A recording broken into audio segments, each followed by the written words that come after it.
Ladies and gentlemen, we welcome you live to episode number 10 of the Primetime Rundown Zoom interview series right here on the Eastern Observer and the Blackjack Media Networks, alongside my man, Molloy College Athletic Communications Assistant, Patrick McCormack. I'm Joey Jarzynka. We cannot thank you all for joining us here on this gorgeous Thursday evening here if you are in New York, but anywhere else, if it is raining and you are inside and deciding to watch both Patrick and myself have a little nice conversation, because it's been about, I'd say, a little over 2 months since we've seen each other. Cannot thank you enough for joining us here if you are doing that. Pat, welcome to a little byproduct of mine that I've created, and I cannot thank you enough for joining me here on this gorgeous Thursday evening when really you could still be outside getting some sun. Joe, thanks for having me. I'm to be honest, I put it in my post on social media. I'm actually surprised you wanted to talk to me more after all of these games we worked together, and I probably annoy you play in and play out to check and see if we missed anything. But this should be fun. We have some fun on press row at St. Francis, and I look forward to talking to you. And I tuned in. I like what you're doing. Very good thing. I have to say I'm honored though, because I feel like I'm in between a pitching coach and an NFL player. So that just means I'm probably very important, right? Yeah. Honestly, listen, what it has to be is, to be, and this is what I've said, to be in season number 1, okay, you have to be important. And for those that are listening out there right now and who want their opportunity, it doesn't mean that I have not gotten to you. It's basically what it comes down to is that, we go in a randomized order and, you'll get your shot. It's going to be every single person that I have met in the sports industry is equal to me, is equal. And I cannot thank Pat enough, because this whole byproduct of the podcast that I've created, the Primetime Rundown, now it's the Zoom interview series during this whole pandemic. It relies on, or it revolves around the people who I have made, who I've either become friends with, and thankfully Pat is one of them, and also just the random people that I've met along the way in my 5 years in this sports industry. So it's a blessing. And Pat, again, a blessing to have you on here. So yes, it is definitely it does make you important. So thank you again for being on here. And it's an honor to be episode number 10. I mean, Eli Manning, number 10, 2 Super Bowls, kind of a big deal. That's right. That is true. And, I will tell you, as an Eagles fan myself, I could, it makes me want to throw water at the screen as if, you were really there, but it's okay. Then I realized that I'd destroy my computer. Pat, so let's see. There's so much to talk about, because whenever we get together, or whenever my boss, Rob DeVita, who might be watching, I don't think so, but if he is, hey, good friend of yours as well, whenever he brings you aboard. We always have a good time with women's basketball and even men's basketball as well. For those that do not know, Pat is how I met him was through St. Francis. I am a sports information director and athletic communications assistant at St. Francis College in Brooklyn, Northeast Conference, and Patrick does the stats for us on a freelance basis. And really, it's a lot of fun on press row, exactly what you said in the beginning. And we have a lot of good times whenever you need, whenever you need me to look back at something on Snappy TV or on Twitter Media Studio. We always have a good time trying to figure things out on the fly. So it's a lot of good stuff. But along with this interview or general conversation, Pat, I want to know, and I think the viewers as well, the people that have reacted to your comments on social media, on Twitter, on Instagram, on Facebook. Or sorry, not Instagram, but Facebook and Twitter. We want to know who you are and who the Patrick McCormack is that comes into their building all the time to do live stats or stat crew or anything along those lines. We want a little bit of a backstory, because, you're Patrick McCormack, but there's got to be more to you. And as we can see, your room's painted blue, white, and red for Rangers colors. Obviously, we could, skip that subject. But you also have a Mariano Rivera jersey right above you. So you're a Yankees fan, which is fantastic. But now we know that you're a Rangers fan, you're a Yankees fan. So you also went to Holy Trinity High School to start things off. And your experience there has led you to numerous places that has opened up a plethora of jobs for you. Yeah, I mean, my time at Holy Trinity, I think if people know me, I think they kind of find it really annoying because, like, talk about Trinity, it's the greatest place ever. And I really think that. And Trinity really gave me the opportunity to explore the options I wanted to do in this field and really told me to be who I wanted to be. So I'm not much of a athlete, which may be hard for people to understand or process. I mean, but I wanted to be involved in sports. So my freshman year, I wanted something to get involved with. And my friend Connor, who I'm very good friends with, is a cousin of my friend Billy. And his Connor's sister is Kerry Gallagher, who's now the head cross country and track and field coach at Manhattan College. And I remember Okay. going to see Kerry because we went to go visit Kerry, and we used to go to Arthur Avenue once, get pizza, and go to a Fordham game, which we'll loop into everything later. But I love Rose Hill, and Kerry told me if you want to play a sport or run in high school, run cross country. I mean, you don't have to be the best, which I wasn't, and I won't embarrass myself in my times. But I ran cross country. My freshman year was miserable. I got hurt, had a stress fracture, whatever. And then I ended up throwing this shot put sophomore year, the winter and spring season before I ran indoor outdoor cross country sophomore through senior year. But through that, I also knew I wanted to get involved with other stuff. I mean, if people know me now, I'm persistent and some may say annoying, which is probably true, but I was the same in high school. So I would annoy, if he listens to it, he would agree with it. The athletic director, Chris Hardart, who I'm doing some work now, which I'll talk about more later, just to do PA. And someone was doing PA at the boys' game, so I did the girls' games, and whenever he needed help. And through there, I was able to get experience doing PA. And then through Twitter and Facebook, other ways where it's led to more opportunities, I would just email people and ask them for opportunities. So I saw Max Preps had an ad for a student sideline reporter, intern or whatever, something like that. So I applied for that, and I would stay for the boys football games and boys basketball games and do some track features just to get content there. So Trinity let me cover the sports there, talk to student athletes there, and get really what I wanted to do. Looking back, the stories aren't great, but it was a start, and it got me used to trying to interview people, getting used to doing public address announcing and doing that. So Trinity opened up many doors for me when I walked into St. Francis College my freshman year, have the confidence to interview a college student athlete or talk to a coach. There's a lot to learn, but the stepping stones were there to start. Yeah, and not only Pat, the stepping stones were there, but you have to realize you go from high school and you go straight to Division 1. And, Division 1, and especially where St. Francis is, regardless of them being a mid-major school in the Northeast Conference, you're still speaking with a Division 1 athlete who could potentially be on his way to the professional level, whether it be in the NBA, whether it be around the world. It could be in Spain. It could be somewhere in Europe.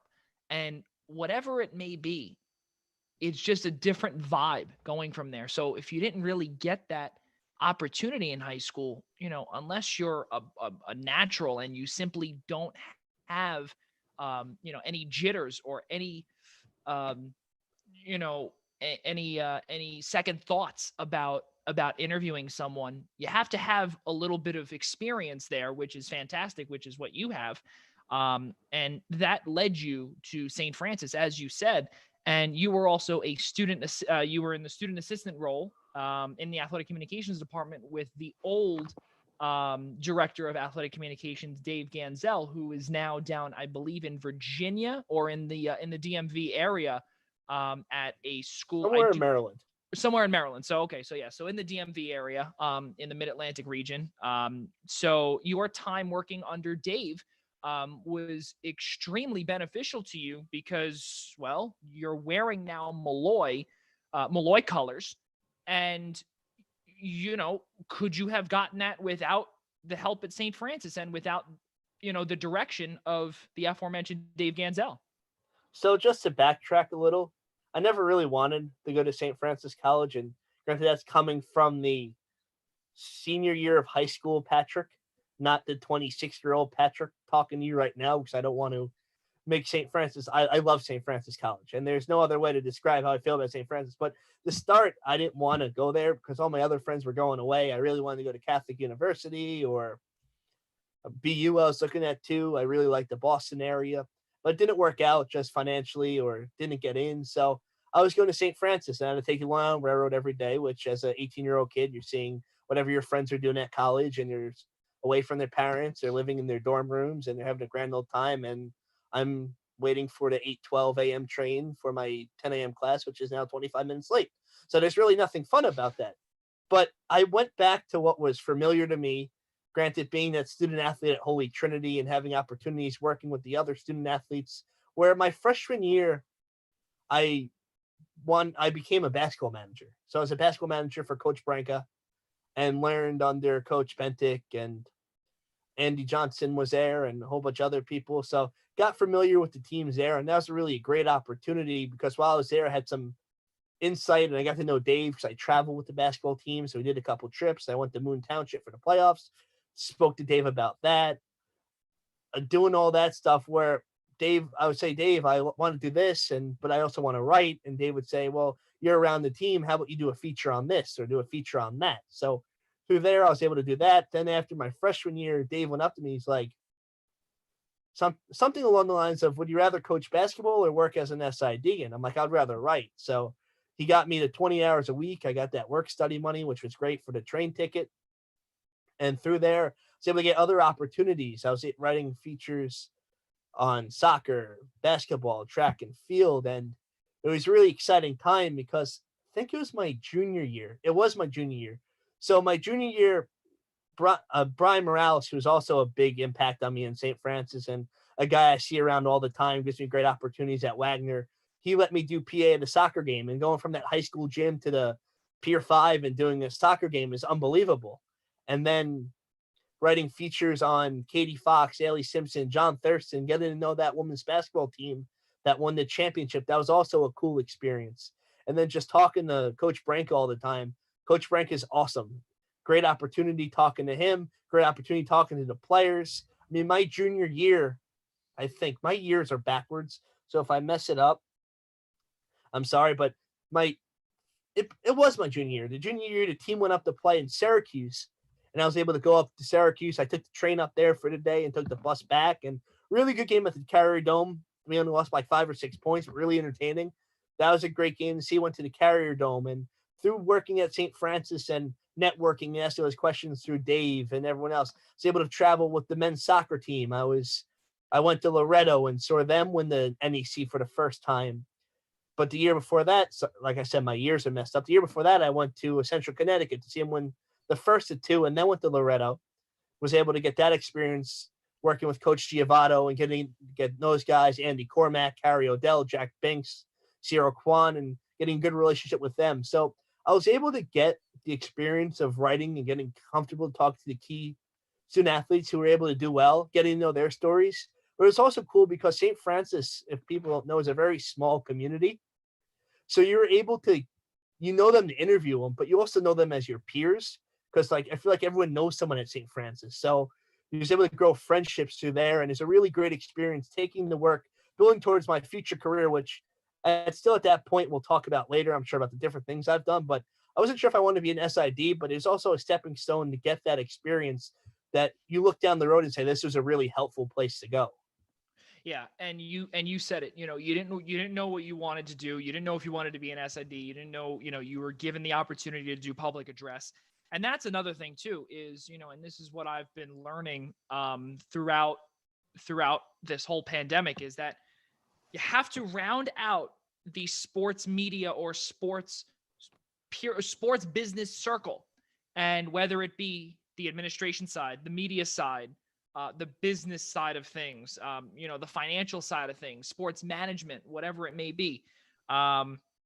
It's the more versatile that you are in a certain topic or certain subject or certain field, the more likely it is for you to obtain a job somewhere, whether it be here whether it be someplace at a different college. And where you are right now, which obviously we'll get to later in the chronological Patrick McCormack order, um, it was a perfect start for you. And where I am right now, which is exactly the position that you were, just I'm not a student anymore. Um, you make these connections. And again, that's how you and I met, is through St. Francis. And, the peers, and it's a small community, and you get to either get to know one another, you get to like one another, whatever it may be. Really, really good stuff, Pat. Now, the next thing following your graduation at St. Francis, or was it during St. Francis, was when you went to go work for, and hockey fans will know this, and that is the Maven, Stan Fischler, who at one point actually has retired from MSG Networks. And he would do the New Jersey Devils. He'd do with the New York Islanders. And, it's called the Fischler Report. And you interned for him, literally for the Maven. How was it working for Stan the Man? So it was my junior year. The year's messed up. I apologize. I'm going to stop naming years. It was my junior year. I was on Twitter, kind of like I sort of max prep thing, and Stan had a tweet out there. I'm looking for an intern to cover the Islanders. You'd pick me up in the city, drive to the Coliseum. And I mean, I didn't really think it through because I had a full college course, 15 credits. I was working with Dave, and before I move on to Stan, I just have to also say athletic director of St. Francis College, Irma Garcia, has also been great during the process when I was a student. It really is a small college of big dreams, letting you do what you wanted to do. So going to Stan, you hear me? I hear you loud and clear. Yeah, there is a little bit of static on my end. So, ladies and gentlemen, we do apologize for that. But the way it is with the internet, and everyone is home right now, a lot of people use it. It does clog up the fiber optic cables that are either outside my house or outside of Pat's house. So please bear with us. We're going to do the best we can during our conversation / interview. I don't like to call it interview. I like to call it conversation, because that's just what we do. So the last thing that we did here was that we did get cut off where you said that you were on Twitter, and then the last thing we heard was from the train to the Coliseum. Before, just in between that part, if you could just Okay, so I'll start over. So I saw an ad on Twitter, and Stan wanted someone to drive him to all the games, pick him up on the Upper West Side, and take him to the Coliseum, and do everything there. And I emailed them, and I sent them. That's unbelievable. That would be. I'm sorry to interrupt, Pat, but that's absolutely crazy to pick up Stan the Man, Stan Fischler, and bring him to the Coliseum. Random stranger, no less. And I'm not saying you specifically, but whoever it was that he brought on, he's now going into your vehicle. It's wild. Go ahead, continue, please. Long story short, for this part of the story, it didn't work out. He goes, "You're already in Brooklyn. You live on Long Island. It's a little silly for you to go from drive to Brooklyn, pick me up, go back and forth and back and forth." But he goes, "If you're interested, here's send me your resume," which I did. And he goes, "I'm doing a segment," and I think it was 5 for Fischler at the time. Okay. Which was he would go to different things for the Islanders around Long Island and just preview it. So whether it be Borelli's or something else around there, just do something over there. So I did one of those with him, and I thought it was the coolest thing ever. I met him and went in there, and they were interviewing Ralph Macchio. So Ralph Macchio was doing something with Stan Fischler. But, I mean, 5 for Fischler didn't really I don't know if it didn't get renewed or just wasn't happening that season. So he goes, "Come to the office." And when you think of the office, you think of an office building, desks, chairs, somewhere. But when he says come to the office, you're literally sitting on a couch in his apartment working with a couple other interns. So it was this winter of December 2014. We'll skip ahead a little bit. I would go to Stan's apartment. I would he would be writing stories, but he would tell us to look stuff up, help him edit the Fischler report. Long story short, we get to February. His Ranger writer got another job somewhere, and he goes, I just happened to be his apartment that day. And he goes, "Hey, Pat, my Ranger writer took another job. I have a pass for the game. Do you want to cover it?"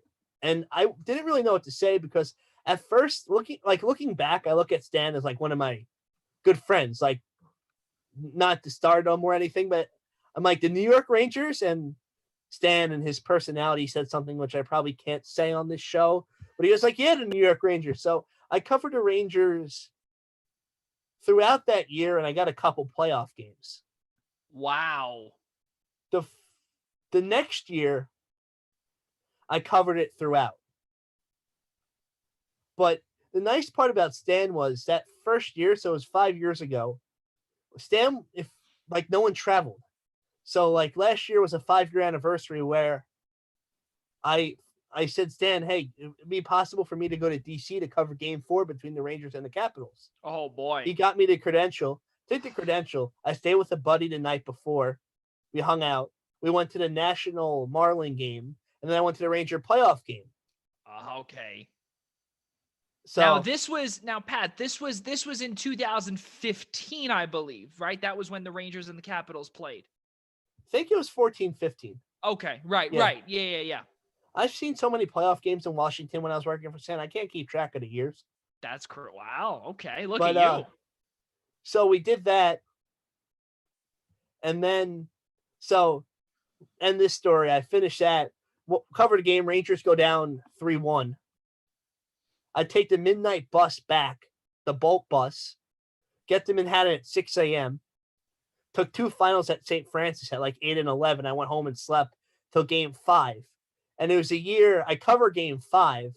And that was a year where the Rangers were down 3-1. Yes. Kreider, they were dead the whole game. Kreider tied it. Then McDonough won in overtime. They won in 7. And maybe it was a year they went to the Cup. That was the year against the Capitals, I believe. Because I believe they played the Capitals 2 years in a row, and then that was they went on to play Montreal 2013-14. They won that series in the Eastern Conference it was a year Finals. After. Okay, so then that was they went to the final. Right. Yeah, because that was right when they helping me out with that. And they, unfortunately, I don't. So obviously, it was my me first joy, but not you. And there's no whatever. They fell in that game 7 game against Tampa Bay. Which I was there. Oh, that's another. Now, were you there for Stan?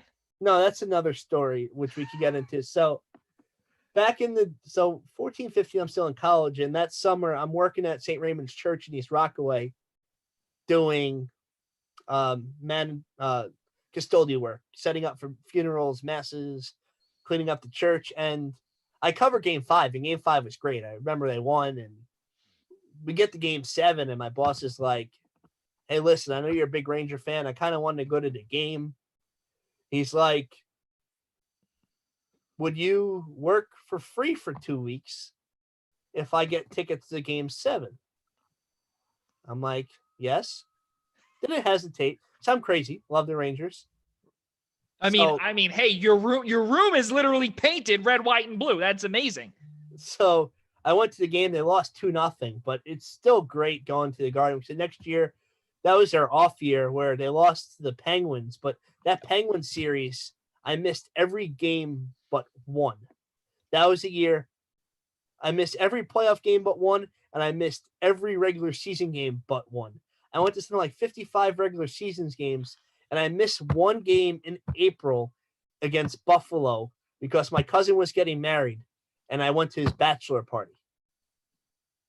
Wow. So now the question that I have for you is that I guess you love your cousin enough to go to his bachelor party. Oh no, I Because asked him to change the weekend. I wanted to go to all 41 Ranger games that year. oh Come on. my god. And it was like him and my mom, like, you have to come. I'm like, but the Rangers are playing Buffalo. They're like, you've been to 40 games this year. I'm like, Yeah. how many people could say they've been to 41 NHL regular season games? Which I did a lot more, but it would have been every Consecutively. single regular season game that year. I missed every playoff game but one. So I had like food poisoning or the flu or something. Oof. Yeah, yeah, yeah. I woke up at 5 a.m. Not to get into too much detail. I got sick. Yeah. My mom calls into the bathroom. She goes, "Are you okay?" And the first thing I said to my mother was, "I need to get better and I need to make the game tonight." Wow. I missed the game, but I remember watching. I had a fever and I was all messed up. I slept for most of the game. I think they lost because they lost that series in 5. But I remember going back 2 days later and I was a little nervous. And I guess it's safe to tell the story now because it's 5 years later. But I was doing some work with the New York Hockey Journal or the Massachusetts Hockey Journal as well. And I interviewed Connor Sheary. And I felt fine. Oh. But when I was talking to Connor Sheary, I didn't want to get him sick. And I'm like, I don't want a flu bug going through the Penguins locker room now because of me, which is probably me just being a 21-year-old in the locker room, being a little nervous because I was fine. It was probably a 24-hour bug. But that's what I remember from that series. I actually went to game 5 in Pittsburgh where they lost, but it was still cool to see that through. Then the next year I got another pass. That's when they beat the Canadians in the first round and lost to Ottawa in the second round. Yeah. Yeah. That was a year I started at Molloy and I was only working 30 hours a week. So we had a women's lacrosse game on Tuesday or Thursday. Days of the week are irrelevant at this point. But I called my buddy. We drove up. I have a cousin who lives in North Creek, which is 2 hours from Montreal. Stayed at my cousin's for a night. Went to Montreal. I knew someone covering the game at a hotel room. So I was able to share a room with them and work that out. So the Rangers win 2-0. Tanner Glass scored the goal to put them ahead 1-0. Then they scored the empty netter. I drove back, left at 6 a.m. I made my women's lacrosse game, worked the women's lacrosse game, and it's like nothing ever happened. That's absolutely wild. Now, when you bring this up with that Montreal series in round 1, and you were with Molloy, did you still have any affiliation with Stan? I did. I had affiliation with Stan for those 3 years. So the beginning of that 1 year and 2 full passes, which for Molloy was great because I was only there for 30 hours and let me do other things. Yeah. And I was working with News 12 Varsity, which we'll talk about a little later. Yep. But outside of the stories from Stan, I mean, Stan, along with other people, really helped me develop as an interviewer and a writer. And I mean, I was writing for New York Hockey Journal and I was doing interviews with Henrik Lundqvist and Matt Zuccarello and Ryan McDonough and Dan Girardi, Dan Girardi is one of my ultimate favorite people. And I'm sorry if I'm getting sidetracked on stories here. No, you're good. This episode is about Patrick McCormack. So we want to hear about you. No one wants to listen to me. We want to hear you. So Dan Girardi, ultimate warrior. I mean, the first half of his career, unbelievable. He had a rough cup final against the Kings. Then he eventually got bought out. But to say the least, yeah. I was standing outside. I think it was Mark Stahl's locker, but I was right in front of Dan Girardi's stall at the time. And Dan's like, "Do you want to talk to me?" I go, "Mr. Girardi," I'm like, "I'm really sorry, but I'm waiting for Mark." Oof. And he gets up, he starts laughing. He got to give me a pat on the shoulder and goes, "Don't worry, nobody wants to talk to me anyway." But we were both laughing. Oh, wow. See, that's tough. And you know what? I've gotten that before. And I covered one game, right? That I never covered, Pat. I've never covered a professional game before, but except I think the closest to the professionals I've ever covered was the Brooklyn Cyclones, which actually you have affiliation with. We'll get to that in a minute. But I remember 2017 Sweet 16 Elite 8, and it was Florida, Baylor, South Carolina, and I forgot who the other team was. during that Sweet 16 year. But South Carolina went on to the Final Four. That was the Frank Martin year. What's his face? Tredarius. I forgot the name.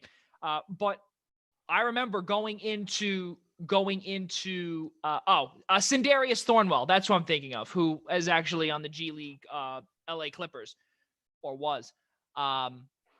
So, you see there's a whole group of guys here, and they have the nets on their head, or parts of the net on their head, because they just cut it down, whatever. And I remember it was me walking around just admiring the atmosphere. And a few guys thought, as I was walking over to them, that they wanted me to interview, and they were getting ready to be in position. And I was just like, oh, I'm sorry. I'm waiting for Thornwell over there. And they were like, they put their heads down like, oh, all right. And I felt so bad. And I remember I had to come up with questions. I was like, you know what? No. That reaction, because that'll hit me.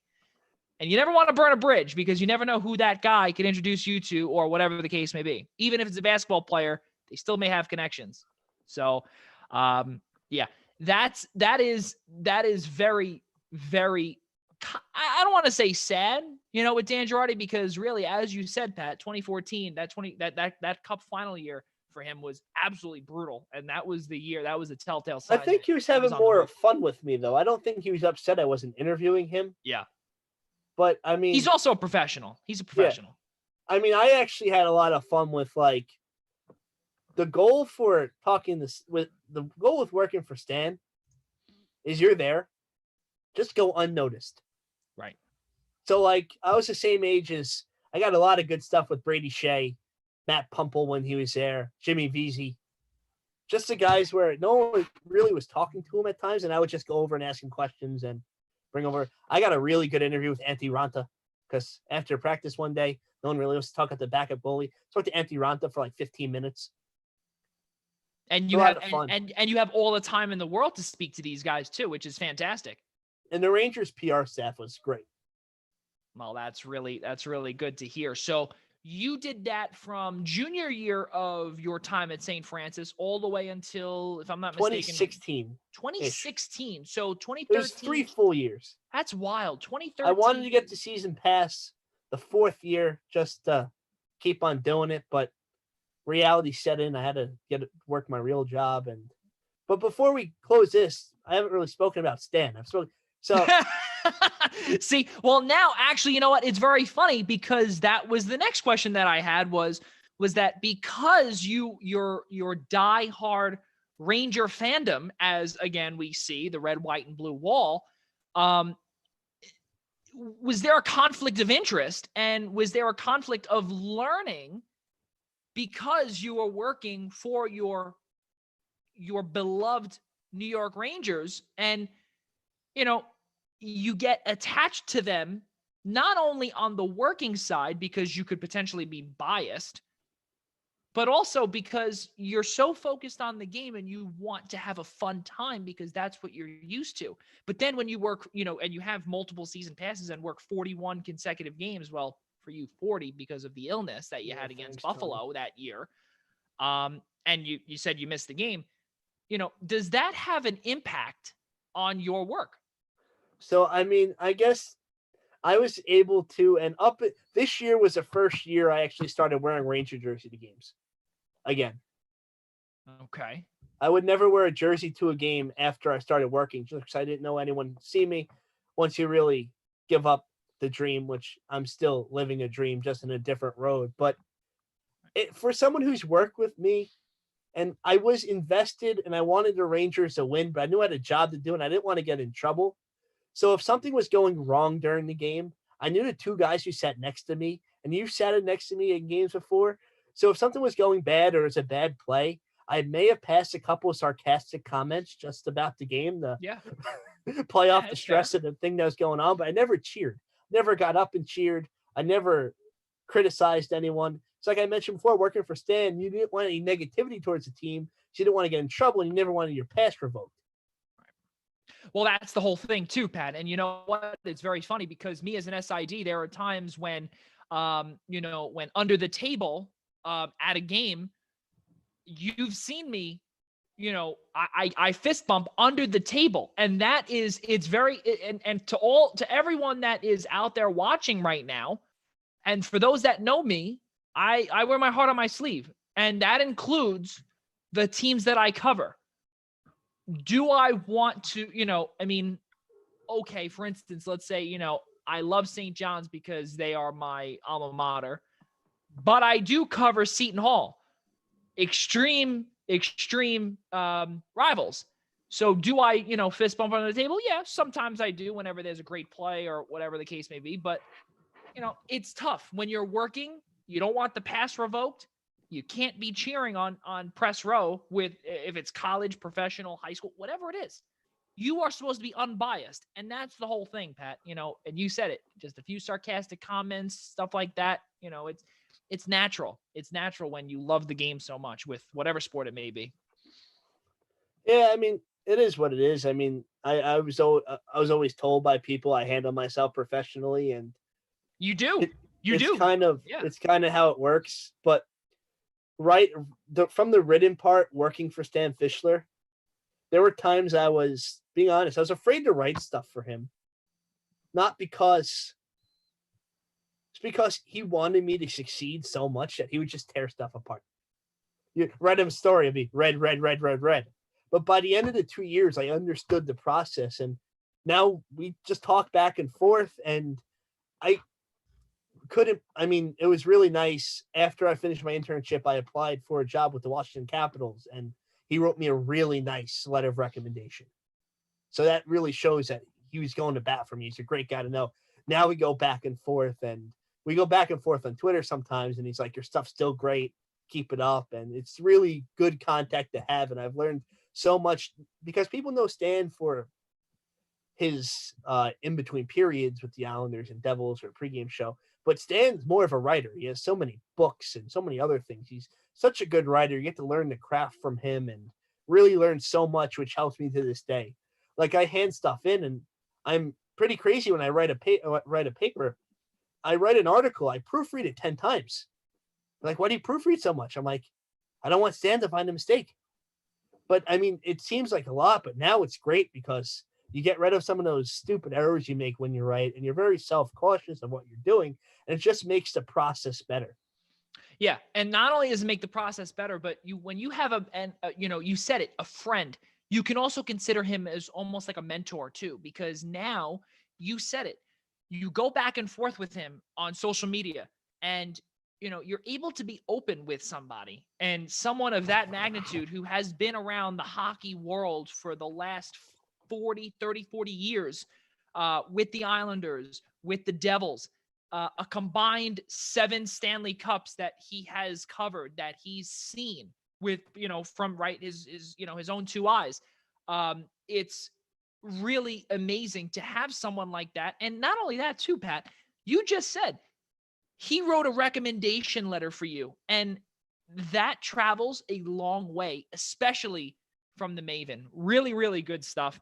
And, and I'm really glad that working for the Rangers was not a conflict of interest for you because of, again, the colors on your wall being red, white, and blue, and your extreme fandom for the Rangers, which, there are times in the winter, I kind of give you a little nudge or whatever, and you give me the dirty look or whatever the case may be, but that's all right.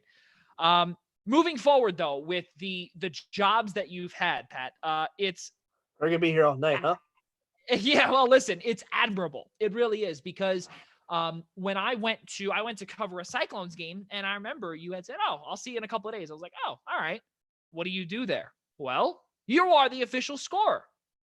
"Well, that's pretty cool. How'd you get that gig?" Luck. So nothing is ever luck, my friend, but go ahead. So working at Molloy, we have a PA announcer who does volleyball and basketball, mainly Howard Kaplan, and Howard was doing the work for the Cyclones the summer before. I forgot who came before him, but I was talking to Howard, and I'm like, at the time I was working 10 months out of the year at Molloy, and I had June and July free. So I'm like, hey, Howard's like, I do the Ducks, I do the Cyclones. I'm like, Howard, if you hear anything about the Cyclones, let me know. I really just want to work a little bit when I'm off. some extra money, great experience, and I mean, just to stay busy because, I mean, Because you never sit down. That's basically what it comes down to. I You don't want never to say sit I'm down. struggling now, but ever since college, I've been going from game to game to game to game, and I like the chaos for about 10 months out of the year. And what it comes down to is that you love to be on the move. And not only do you love to be on the move, but you love the fact that you get to experience. I like meeting people. I think that's the main thing. You get to meet different people when you do all this stuff, make different connections, and I mean, you get friendships. I met you through this. Yeah. I went to school with Rob, but I know Rob really well. You know other people in the business who you get to know, and it's good to know people because they can help you out. You never know when they can help you out, but it's also good to know people who know the struggles you go through the same stuff as you, because sometimes it's like, hey, I need someone to talk to in this field, and it's nice to know other people. I mean, that's only about 10% of the time. 90% of the time, it's like living a dream. You get paid to watch sports, you get to know student athletes. It's great. But it's at 10%, you get to know different people and run through all those obstacles, and it's a great thing to do. Yep. And additionally, too, what they always say is that if you love your job, it's not really a job. You get up and you do what you love to do every single day. And that's exactly what happens with you. You love to do stats. You love to cover a game with whatever it may be with your respective teams at Molloy at the D2 level. But we'll segue into this, but your rise to the pros, that's not the Cyclones. I'm talking about the Nets, the Long Island Nets. And you are a freelance statistics man for the aforementioned Nets. That's some big stuff. And that is the G League affiliate for the NBA's Brooklyn Nets. Talk about how you got that. Well, that's just knowing people. And I'm sure everyone's seen this guy's face. You just don't know his name or anyone. If you watch basketball, he's at every single game, and he makes me seem lazy. And Dave Gardella helped me get that. Oh, yeah. So people who don't know Dave,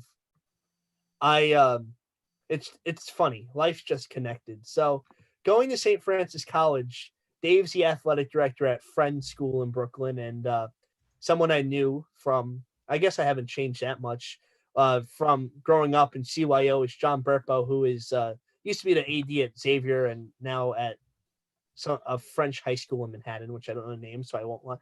So growing up, my sister played CYO, and I kept the book and the scoreboard when my sister's games. So my mom coached, and I liked doing it. So I went to St. Francis, and Mr. Burpo goes, "You have to get to know Dave Gardella." I'm like, okay, fine. What does he do? He does the book. I'm like, so I meet Dave at a game, and we talk and see Dave again and see Dave again, see Dave again. I get a job at LIU, see Dave there. We continue to talk. We have that St. Francis connection, and I don't know really how it evolved, but now Dave and I have a lot of fun on Press Row. I think Always my you do. table from the scorer's book over to you. We have a lot of fun, but we also know when to get serious and get our work done. Right.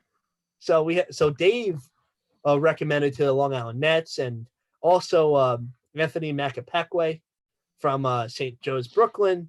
He was leaving, so he recommended me to Megan Walsh at the Nets too. So both of them recommended me. They called me. I did the training, and I got into the Long Island Nets. That is pretty cool. And again, it's all, and for those that have watched all 10 of my episodes, or all 10 of our episodes of the Zoom interview series, the common denominator of all of the guests that I've brought on is that it's the connections that you make, it's the people that you know, and you have to be personable. Pat is one of the most personable people I've ever met. And that is God's honest truth, because I don't know somebody who would simply open up to me when you've only known me for about a year and a half. But we've opened up to each other a lot, because not only do we respect one another, but we're very friendly with each other. But again, game after game after game after game, when you hang out with somebody over and over and you sit next to each other, that connection builds. And you said it, about only 2 seats away was the aforementioned Dave Gardella, who does St. Francis men's and women's basketball books. And then there was you with the statistics, with live stats and on the computer stats. So really good stuff there. And you had said at LIU. Now this was at LIU Brooklyn, I would assume, correct? Right? That is correct. Yeah. So LIU Brooklyn, yeah, because I know I did ask you if it was post or Brooklyn, and I know obviously that you are from Long Island. But within you obviously have so many NEC connections, or Northeast Conference connections, where LIU Brooklyn is literally right down the block. So as we said, you find jobs left and right because, and to quote you, 10 months out of the year, you love to be on the move. So moving forward or backwards or wherever, now we're a little bit out of order, but News 12 Varsity came calling. And as a freelancer, that was formerly, for those that do not know, that was formerly MSG Varsity. Pat, you landed News 12 Varsity. How did you do that? So going back when I'm still in college, a normal night in college for me was a normal night now. It was either cover a Ranger game, cover a high school game for Joe Chef. I'm not going to try to pronounce his last name, but if you know high school sports, one of the 5 Barrel guys now at the Post. Joe was great to work for too, along with Stan. He really helped my game recap writing, and Joe knows everything about high school basketball in New York City. So I used to cover games at Lincoln, used to cover games at Jefferson, cover baseball up in the Bronx, move around for Joe, do some college stuff. I learned there. And then from there, I met Elio Velez, who used to be at News 12 Varsity. And I got all my work there being an intern / freelancer at CNG News Group, which was a great covering because I've covered Cole Anthony, I covered Rolly Elkins, and other guys who made their way through New York City. And it was a great way to just work on the craft of writing and also work on the interview experience. So I was covering I don't even know what I was doing. I was either doing PA or covering a game at New York Tech. I was at New York Tech. So that's all I know, because I don't know what it was. Formerly known as NYIT, by the way. Yes, go ahead. It might have been, it wasn't a St. John's game. St. John's was there. I covered St. John's game there. That's what it was. So with all my other hats, I the voice of the Catholic High School League baseball playoffs. And they were doing a playoff game at New York Tech. So I was doing PA. Dylan was there doing the play-by-play and the writing for MSG Varsity at the time. And I was getting to my junior year of college. And he goes, hey, we're looking for new what did they call them? Live casters, which is what they called them at the time. Are you interested? So I said, yeah, sure. I'll cover News 12, and it's closer to home, Long Island. And I mean, it's great. So he goes, I'll let you know. So going into my senior year, he hired 3 new people. It was me, Dan Savarino, who's our voice of Molloy Lions and does a whole bunch of stuff, and John Perez, who we both know very well from his work at St. Francis, Brooklyn. Yes. And we were able to work a bunch of games together, along with Matt Shortis and other guys at News 12 Varsity, MSG Varsity, cover games. And I mean, at the time, it's almost like I'm only covering high school sports, but you're still getting that experience. And from Joe to Dylan, another person I'm very thankful for, because they both helped me with my writing craft. But looking back, News 12 Varsity was a lot of fun. It was different games with different play-by-play guys. You saw them a lot. The camera crew was great. We work with Amanda Puglisi, who is now at MSG Networks. We had a lot of fun covering Long Island Championships. I don't know if you've ever been to Long Island Championship. They're quadruple double headers of lacrosse, baseball, basketball, lacrosse. Never actually, because when I was in high school, our lacrosse team was not the greatest, but now they're state champions, they're Long Island champions, etc. But go ahead. But it's funny watching these student athletes and their stories and write about. It's actually funny backtracking news. I was bored the other night because there's not much going on. I was going through all my News 12 articles. And unfortunately, the articles aren't valid right now. The website's down, but there's still the pictures there. And I was looking through one of the pictures, and right in the picture of the girl taking the layup was one of my student athletes at Molloy. Wow. It's crazy how this goes on. And someone who I covered there, I know well for working at Molloy now. And it's just the News 12 community was a lot of fun, and the money was nice too, but just another way to covering high school sports. I probably didn't want to do that for the rest of my life, but I had a lot of fun with the group I did it with. And looking back, I wish I still kind of picked up a game here or there because it's a great experience, a good atmosphere. The people you work with are great, and it's still just a different angle to approach the job.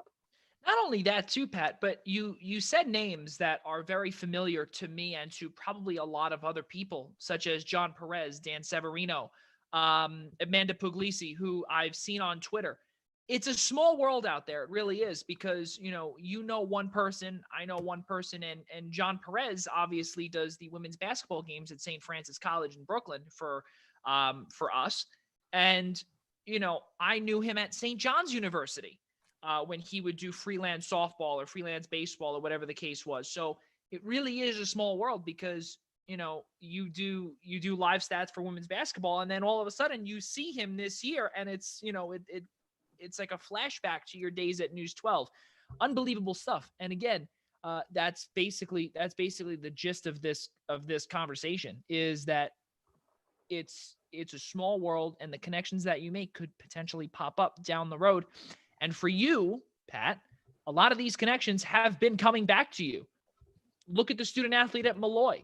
You covered that girl, that player, when she was in high school. And now she's one of yours, which is absolutely crazy. Now, I'm going to ask you this, because we just got an email from the NCAA and from Live Stats, and I'm assuming you got it too. And all the way at the bottom, ice hockey is now becoming a thing for Live Stats. And Pat, you and I have both done live stats for soccer, live stats for basketball. I've never done live. Volleyball, I don't even want to touch yet. Volleyball's actually a lot easier. You should try it. It's not that hard. I should. But first I have to get to know the game. I hope John Jay is not listening, because I do call their games. Now, to learn ice hockey, because soccer's not that easy, how can you imagine tracking a puck for ice hockey, Pat? I don't think it's going to be that hard, because they've simplified everything for NCAA Live Stats. Actually, this year, went back to my old employer, which is now one LIU. So I worked some of the LIU Shark hockey games, because one of the old GAs at Molloy works in ops at LIU, and I know Casey from being in the same conference when Molloy played LIU Post. So I helped them out work a couple of games, and it's actually pretty funny because I worked a playoff game, and it was the day after St. Francis beat LIU at their place on SNY. Ah, yes. Wow, that's absolutely unbelievable there, so too. I'm working a playoff game. I know who's paying me. I know I'm working for, but I want to have some fun. So I go, so who scored a game last night? How great was that? And give him a little rib and on the work. Oof. But it was hockey was a lot of Paycheck fun away. at LIU. Yeah. It was a new experience, and it was actually really cool too, because my boss at Molloy, Kelly, was able to work it too. So it was fun working a different sport with her, do other things. And LIU won the championship, so congratulations to that. But it was really nice going in and learning the other sport, because, I mean, if anyone's listening who wants to get into the business, I have the two advice. Well, I actually give three things of advice. Two of them are serious. The third thing is just a perk for yourself. The first is ask a lot of questions, which I did. The second was learn as much as possible, because you never know when you're going to use it. Oh, yeah. And the third is take advantage of the free soda and meals in the media room.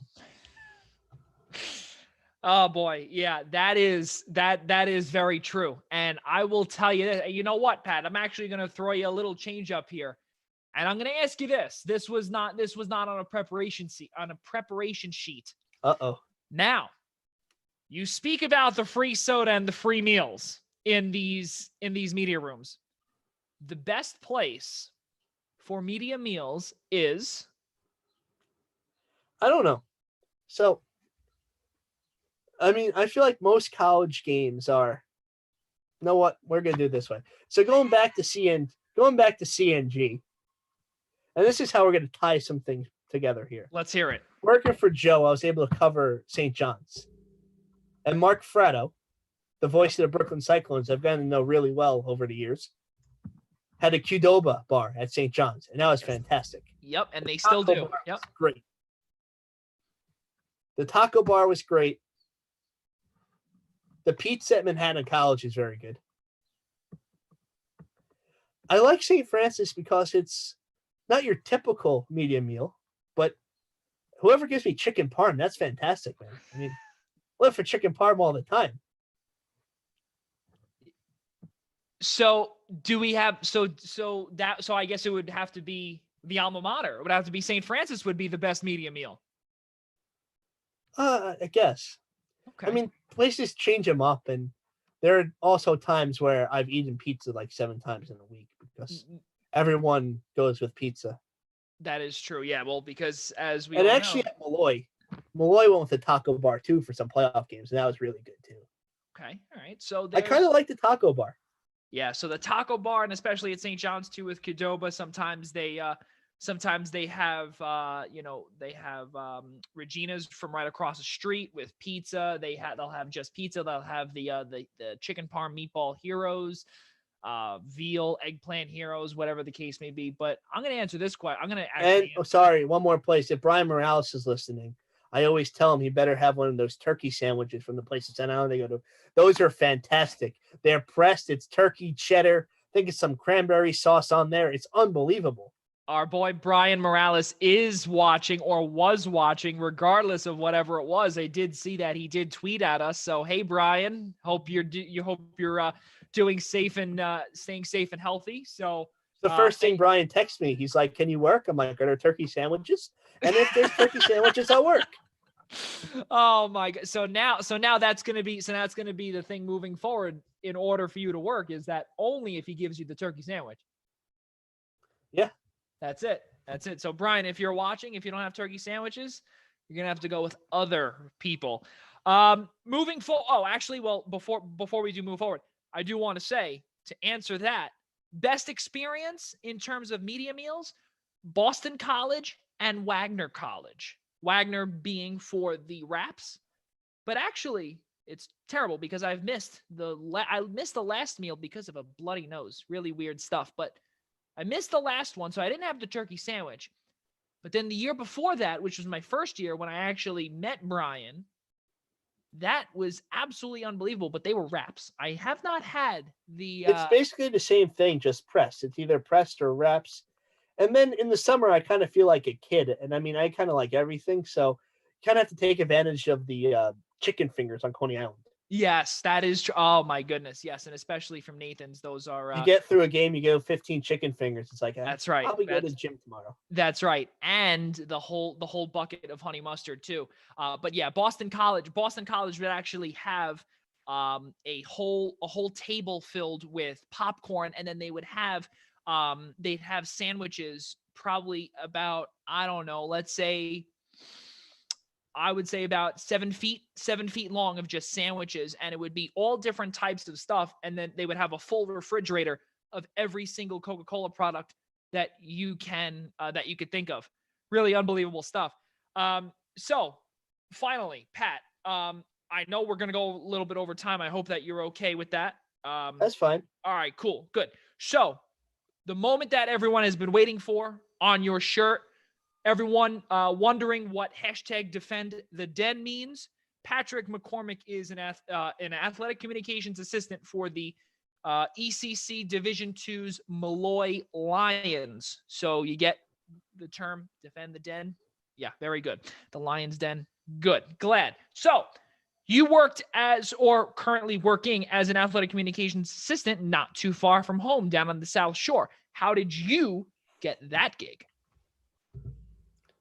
How did I get the gig? So I was working at LIU, and I was doing stats at St. Francis because everything goes back to St. Francis. That's right. And Ann Galino, who is a compliance person at St. John's, that's right, was talking to me. She's like, "Hey, my daughter Kelly, who's now my boss, has an opening at Molloy. You should really check it out. I think you'll really work really well together." Led to one phone call, led to the interview, boom, at Molloy. So everything sparks from St. Francis. Wow. Wow. I never knew that. Wow. Okay. So wow. That's crazy. Yeah, I've seen, and I've worked with Anne for many years, dating back to my days at St. John's as a student. That's really crazy, and we've seen her around a lot. She's a fantastic lady. Yes. Really, really nuts. So, now when you worked from, or when you were with St. Francis and you worked in the athletic communications office there under then director of athletic communications Dave Ganzel, you worked at the Division I level, and we brought this up earlier. You know, you work for a mid-major school, but or mid-major Division I, but it doesn't change the fact that you're still at the Division I level. Now you go down to the Division II level, and yes, it's not a demotion. It's simple. It's a different level of athletics in the NCAA. What do you believe, Pat, is the biggest difference at the working level of Division I and Division II? I mean, just to start, I think Molloy and St. Francis are very similar. They're both small campuses. Both have the same charism. Very, like I could walk through campus at Molloy, walk through campus around St. Francis. I would know 90% of the people. Right. And I think that was nice. You're not really jumping from a Power 5 school with 100,000 people to a Division II school with about 5,000 people. So I think St. Francis helped me there because it was a small place, small athletic departments, which at St. Francis, I knew Irma very well. At Molloy, I know my athletic director, Susan, very well. And I feel like it's very important where you could have open conversations with your ADs and you know everybody working in that department. Yeah. The one difference from working D1, when I was at LIU, I helped call stats, which helped me go a long way into what I do freelance now. But at St. Francis and like on press row for a basketball game, you have people who you hire out. We do most of it ourselves.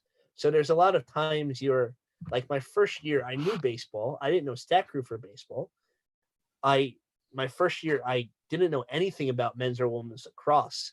And it's kind of that learning by fire, which is good. I mean, if anyone's going into it, I wouldn't be afraid to do it. Just don't be afraid to make mistakes. Everything's fixable. But just be able to fix stuff on the fly because, like, St. Francis, I'm sitting next to you. If there's a problem, I could ask you. Right. At Molloy, sometimes I may not have that right away. Everything gets done, but it's just taking care of more than one thing at once. So basically, the gist of it is, and I've seen this as well, you know, at the Division II level or even lower than that, because I interned at LIU Post a year and I believe a year and a half before they merged with LIU Brooklyn. So you see different things at the D2 level where you're either calling you're calling games via stats, you're the SID, you're also writing a story, you're inputting stats, you could be doing the book. There's so much that you have to do, and then you're also doing marketing as well. They don't have and Pat, I think you can vouch for me on this, is that there are times when they don't simply have the funds to bring in a marketing person or an athletic communications, I don't know, maybe a graduate assistant, or even just even a graduate or a regular athletic communications assistant like yourself. But luckily and gratefully, your school and my school has the ability to do that. And I feel like another nice part is where at basketball games, it's Kelly I and then a bunch of student workers, which is cool because Right. the students get to learn like scoreboard or the book or learn how to do film. But the nice part is like 90% of the times, those student workers are also student athletes. So you get to know your student athletes on a different level from working with them. So you're building those relationships to a different outlet doing that too, which is nice. Yeah, I can attest to that. There are few people, even when you go away, when I went away, I can say this, she actually will be graduating now. Senior guard Jade Johnson. We went to Las Vegas and I sat next to her on the plane and I was talking to her for almost 4 hours of that 6-hour plane ride. And you get to know a lot of these people. And from that point forward to when she went back to Australia for about, I think, a month and a half, we got close. We were able to chat, whatever, on game day, on practice, whatever. If we were on the road, we would always chat. It's different, when you're an SID or when you're a worker, as opposed to, just being a random broadcaster or a random freelance person, whatever. You get to know some of these players really well, and you begin to build a bond, or, a relationship with that person, where, it's a lot more comfortable to work with them, or to interview them, or write a feature story, or etc., whatever the case may be. Pat, continuing to move forward. Right now, obviously, we're all home here, but we're still working from home. Some of us are. Some of us have the ability to do that. Some schools, some places, unfortunately, do not have the ability to do that because of either furloughing, simply laying people off, or they simply just can't pay. Right now, thankfully, we both are on the positive side of that spectrum. So now, are you making the best of working from home? And what exactly are the tasks that the athletic communications department at Molloy, what do they have you doing from home? So, I mean, it's just finding a different way to share student athlete stories. So, I think you would agree with this. Like, say you're in a spring season, I have baseball and women's lacrosse I'm responsible for. Kelly has, and I also have track. Kelly has softball and men's lacrosse, and we end up splitting the lacrosses. There's 50 baseball games, a lot of softball games, and you're just worried about your next game, stats, recaps, getting programs ready, sending other people files. You get caught up in all the stats and recaps, and all that is good. But if there were a good thing to come from this pandemic, was you could show students, or show that these students are more than just athletes; they're student athletes. So we're able to get people on that side where they're not playing now, but they have great stories. So Kelly and I, 7 weeks ago, our seventh episode comes out tomorrow. The main stage, spelt like the lion's mane, so Mane stage. It's on Apple. It's on iTunes and Spotify. Selfless plug, not a big deal for our podcast. Sorry. Okay, we'll go back. So we're doing the podcast, and then Well, that's okay. Well, that's okay, Pat, because I was going to ask you anyway, where can we find that? But please go ahead. So back to so we're doing the podcast once a week, which is going really well. Molloy College is known for their nursing program, and so for the last 7 weeks or so since this pandemic started, we've been able to reach out to different alumni who are nurses or doctors and do a written feature on them, which is really cool. They get really excited to give their feedback, and it's really great to see someone, say, play volleyball, soccer, baseball, softball, rugby, field hockey, whatever that sport may be, come back and say, wow, they're a great student, great person you got to know on the campus, and now they're doing great work in the community. We're doing that. We're doing a lot of feature stories, which I wish we had time during the regular year to do more of that. It's just you run out of so much time with all the games and everything that, like, yes, the person's the leading scorer, but they also have a 4.0 GPA, or they battle back from injury, they transferred in, and just getting the story to show that they're more than the athlete. They have that going on and sharing that light. Next week, we're starting a Zoom series with 2 student athletes from every team to start. Just checking in. How's this pandemic going for you? How's schoolwork going? Just to get that side of them, showing that they're battling through this, doing really well in the classroom, finding some free time, some positive light through that. Uh, we normally do senior days for our student athletes, which unfortunately for the spring, we weren't able to do senior days. So we're doing senior spotlights where they have the opportunity to fill out questionnaires and their favorite moment at Molloy. Some people will impact them. They want to do post-graduation. Some are sending in videos, which are great. So it's just showing that even though we're in a tough time, there may not be sports going on. Our student athletes are still doing great work, and they're still promoting Molloy, which is a great place to work and go to school. And we're doing everything to make this bad time a bright time. Yeah, you have to do that, because if you don't do that, then it could get very dull, and it's not that people could forget about your school, but you have to stay active, especially if if the school allows you, if your place of business allows you to. You have to stay relevant with the times, especially at the college level, because every school wants to one up one another, and it's not, and it's just like the sports industry. It's very cutthroat.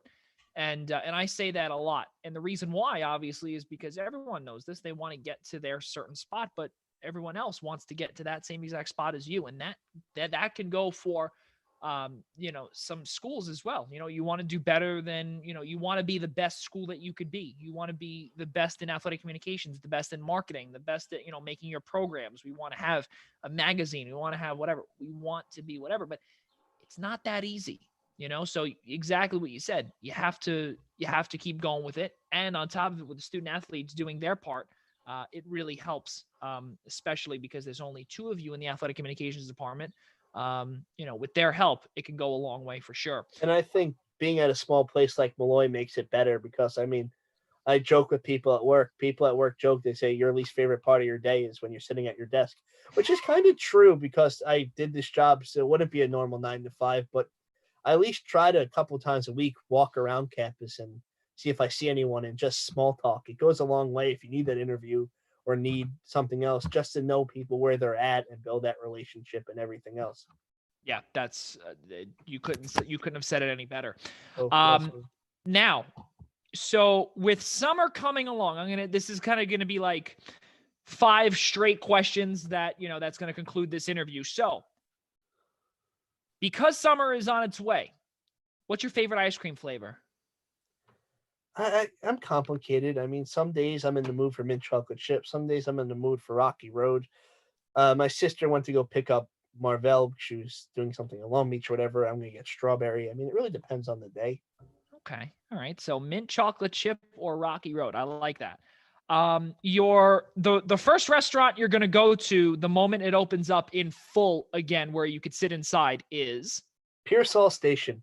It's in Limerick on Sunrise Highway. My buddy Connor's a bartender, and during it's my Sunday night spot. I go hang out. I'm like one of the locals, go in. That's Sunday night. Good. It's nice during football season. You have your 50-cent wings. You sit there, you watch the games, you eat your wings, you have a good old time. And it's a nice way to unwind before you start a week. Now, your favorite. So because, and I think I know I asked this off camera as well, but you could definitely reiterate it to our viewers out there. Now, you're a big professional sports guy. You're a Yankees fan. You're a Rangers fan. Are you a college sports fan? College basketball? What's your favorite school? I may have mentioned this before. I'm allowed to be down on myself. I was a weird kid. I mean, everyone else likes Duke, Kansas, North Carolina. I grew up watching St. John's with Coach Norm Roberts. So who is that? Aaron Spears, Lamont Hamilton, Daryl Showtime Hill, Eugene Lawrence, back in the Anthony Mason Jr., DJ Kennedy, Paris Horn. Oh, yeah. Those teams. And then I mentioned Kerry Gallagher before, and when I went to visit Fordham, and I wanted to go to Fordham, never worked out, but I love going to Rose Hill, so I like watching Gio Fontaine, Chris Gaskin, Brian Dunstan when he was there via Wittenberg / Grasso / Pecora / whoever else coached at Fordham there in that time, so I like Fordham there. Then I went to St. Francis College, and I love St. Francis College, and I'm a big St. Francis fan. When I'm working Molloy games, I follow the St. Francis games. And that's back to the time where I was a student with Jalen Cannon, Brett Jones, Ben Mockford. Other times you have Unique McLean now. And there's so many other guys. I'm not going to name everyone because there were so many people. And on the basketball side, for St. Francis at least, it's not just the men's team. From Coach Thurston to Coach Linda Simino, I've had great relations with both. I want them to do well. When I left LIU, I was an LIU fan in women's basketball for a little bit, just because I had a really good friendship and a good relationship with Stephanie Del Priori, who was at East Stroudsburg. So I wanted Steph to do well, and I wanted LIU to do well because they gave – this is why I shouldn't talk so much. I still want LIU to do well. So they gave me the start, but just when they're not playing St. Francis. So I think the comment. But I'm gonna spin it now. So growing up, I was talking about this with you yesterday. It's actually funny because an assistant coach in Norm Roberts was Glenn Branca. Outside of the 2 to 3 years I rooted for Fordham, I started St. Francis 2012 to present day. Last 8 years, I rooted for Glenn Branca. So unofficially, but kind of official, I guess I just follow Glenn Branca around. I'm a Glenn Branca fan when it comes to college basketball. So that would be your common denominator would be St. Francis College is your team. Yes. But just to put a disclaimer, we mentioned all the other places I work. When I'm at Manhattan College, I want Manhattan College to win. When I'm at Wagner, I want Wagner to win, which gets a little tricky if they're playing St. Francis, but we'll just say I want Wagner to win. But that is if Brian Morales is watching. I want whoever who hires me to do well. There you go. That's very good. Now, as you've been home, and this is going to be the last question before we close out. Have you been catching up on any home projects, activities, movies, Netflix series, anything along those lines? And, it's a terrible question because you're one that always is on the move. So can you sit still? And have you been sitting still at all? Yes. Well, we'll start with that. I've been playing a lot of golf. Right. Golf is very socially distant unless everyone hits the ball right next to each other. I mean, there have been times, seeing the way I play, I've gotten very close to the person on the opposite fairway. Maybe see them for a couple of minutes, like, hey, I'm playing hole one. Nice to see you. Four. Yeah.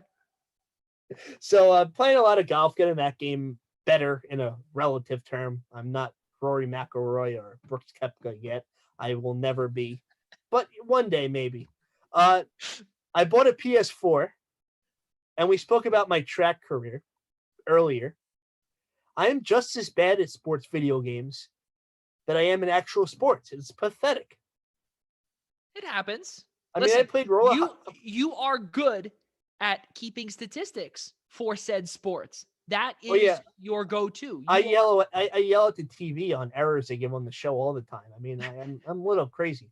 But the ad, I know I'm long-winded and I apologize, but no, you're NHL it's not be a career mode, but career mode or Road to NHL mode. It's kind of like my roller hockey career. I grew up playing roller hockey from the age of like 5 to 13, and every year since I started keeping penalties, I mean, I led the league in penalties. I had an aggressive side of me, I guess.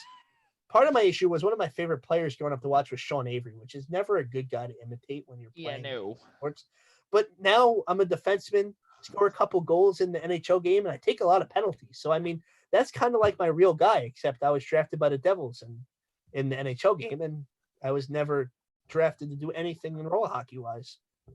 But I've worked at the professional level, and I've gotten checks from the Brooklyn Nets. So I think that is a sign saying that I've kind of made it somewhere. Maybe not, but it's something that helps me sleep at night, which is good.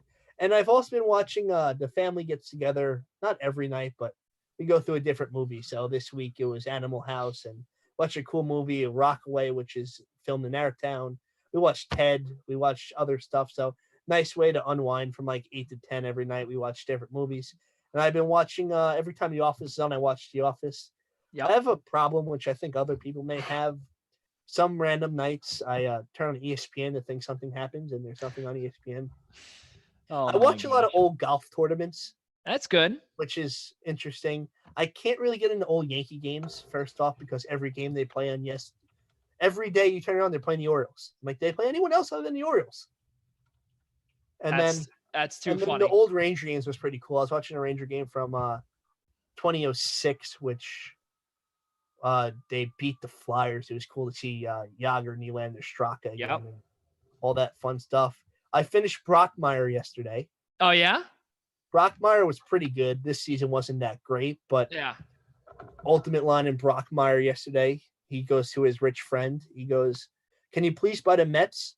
This team's been suffering so long and they need some help." So Hank Azaria with a little shot there. Great series. I recommend watching Brockmire if you need something to watch. It's rated TV mature, so just watch accordingly. And I've been watching The Last Dance, and I've been saying I've been playing a lot of golf. I don't know how Michael Jordan did it all. I struggle if I lose $10 on the golf course. Yeah, that's and the way he did it, kept his kept doing what he does all the time, which is hone the craft of basketball. And in his downtime, he'd play golf. So that's really good, Pat, that you're doing that and you're staying busy, and especially The Last Dance, because I think every single person that I've been able to speak with, The Last Dance has been on the TV menu. Last plug here before we check out for the evening. Brian Morales, again, off of the live chat on YouTube. Quote, watching, ... turkey sandwiches will be on the menu instead of payment. That's number one. And then no, time out. That's not going to work. No. We could live without the turkey sandwiches then. and then he did thank us for the plug. So really good stuff.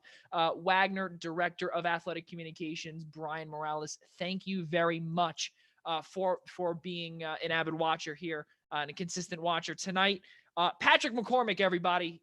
Ladies and gentlemen, Pat, I cannot thank you enough for joining me here on episode number 10 of the Primetime Rundown Zoom interview series.